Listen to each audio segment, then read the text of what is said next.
स्वागत है स्टूडेंट्स आपका। आज हम साइक्लोइडल कर्व्स के बारे में समझेंगे और सीखेंगे। यदि कोई एक सर्कल पर एक पॉइंट,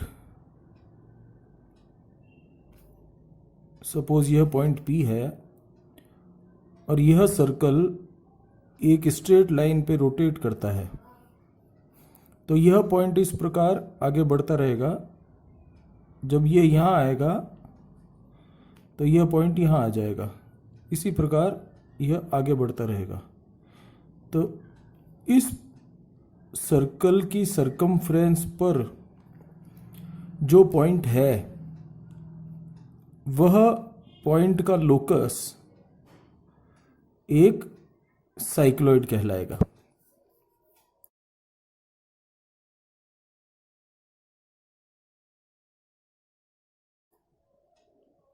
तो उस केस में इस सर्कल को तो हम कहते हैं जनरेटिंग सर्कल।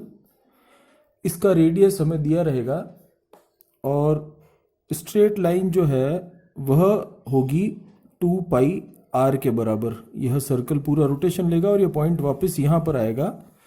इसका मतलब यह जो लाइन होगी यह होगी 2 पाई r। तो 2 पाई r का अर्थ हुआ 2 इंटू 22/7 इंटू 28 अर्थात 176 mm। मतलब हमें कंस्ट्रक्शन के लिए एक सर्कल बनाना होगा और एक स्ट्रेट लाइन बनानी होगी। तो आइए सबसे पहले हम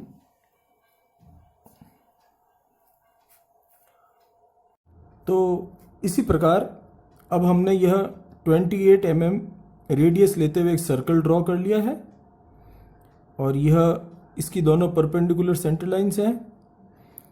अब इसे 45 डिग्री सेट करते हुए हमने यह 45 डिग्री सेट किया और यह दो लाइंस और हमने डिवाइड कर दी। तो सर्कल को हमने 8 इक्वल पार्ट्स में डिवाइड कर दिया। इसी प्रकार अब ये जो हमारा सरकमफ्रेंस है इसे भी हमें 8 इक्वल पार्ट्स में डिवाइड करना है। तो 176 को यदि हम 8 से भाग देते हैं तो वह निकल के आता है 22 mm। तो 22 mm के टुकड़े हम कर सकते हैं और उसको करने के लिए जो तरीका है वह आप जानते हैं। ड्राइंग करते समय हम डिवाइडर या कंपास की सहायता से ये 22 सेंटीमीटर ले लिया और अब हम इसे डिवाइड करेंगे। तो कंपास की सहायता से अब हमने इसके 8 पार्ट्स कर लिए हैं, 2 3 4 5 6 7 और 8। अब हम इनकी मार्किंग कर देते हैं। इसे P पॉइंट हमने जो पहले तो ये मार्क कर लेते हैं जो ये लोकस पे घूमेगा।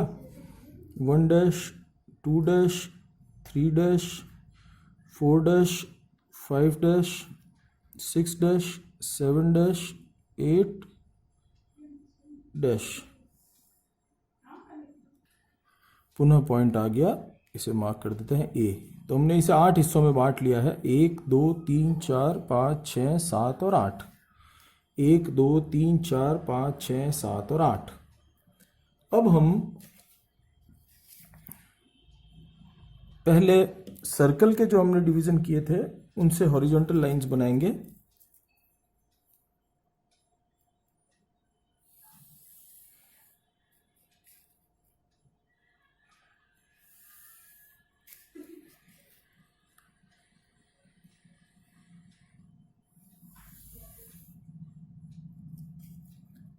और इसी प्रकार जो हमने इस लाइन को डिवाइड किया है सरकमफ्रेंस को, उससे हम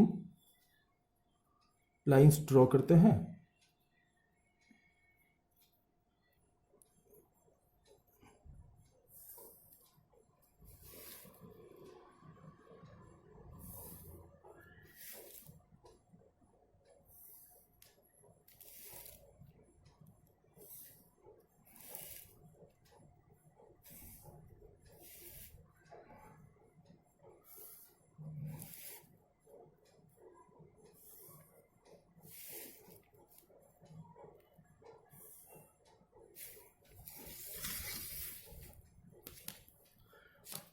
अब सेंट्रल लाइन, यह पॉइंट जो सर्कल का केंद्र है उसे हमने मार्क किया C।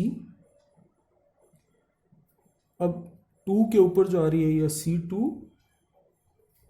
C3, C4, C5, C6, C7, C8 हमने मार्क कर दिया है।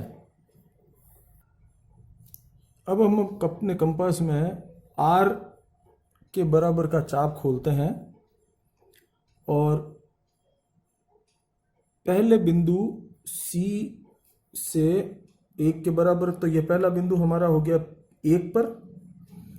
अब दूसरी लाइन पर C2 से हम जिस चाप को काटते हैं, जो बिंदु 2 से होकर गुजरने वाली क्षैतिज रेखा है उसे, 3 से हम बिंदु 3 से गुजरने वाली क्षैतिज रेखा पर चाप काटेंगे। C4 से हम 4 से गुजरने वाली क्षैतिज रेखा पर चाप काटेंगे। बिंदु 5 से हम 5 से गुजरने वाली क्षैतिज रेखा पर चाप काटेंगे और C6 से हम बिंदु 6 से गुजरने वाली क्षैतिज रेखा पर चाप काटेंगे। 4 और 6 दोनों बिंदु एक ही लाइन में हैं। इसी प्रकार बिंदु 7 से C7 से 7 से गुजरने वाली रेखा जो ये है सेंटर से, उस पर चाप काटेंगे और फिर बिंदु 8 से हम बिंदु संख्या 8 से गुजरने वाली जो रेखा है क्षैतिज, उस पर अपना चाप काटेंगे।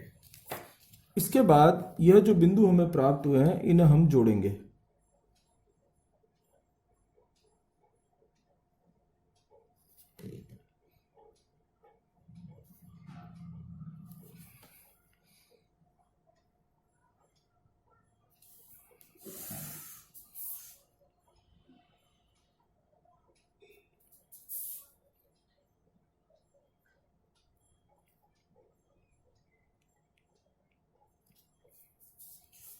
तो यह हमारा साइक्लॉइड हमें प्राप्त हो गया है। अब यदि दोस्तों आपसे कहा जाए कि भाई बिंदु 6 पर आप इसके टेंजेंट खींचिए या परपेंडिकुलर इस साइक्लॉइड के बनाइए, तो वो किस प्रकार बनाएंगे, या 7 से परपेंडिकुलर खींचेंगे तो वो किस प्रकार बनाएंगे। तो इसके लिए दोस्तों, जैसे यह बिंदु 6 हमारी इस डायरेक्टिंग लाइन पर है और जनरेटिंग सर्कल का बिंदु संख्या 6 यह है, तो जो बिंदु इस लाइन 6 से होकर इस कर्व को काटेगा वह ही एग्जैक्टली इसके परपेंडिकुलर होगा। अब यह जो लाइन हमने परपेंडिकुलर बनाया है, यह परपेंडिकुलर है हमारे साइक्लॉइड के।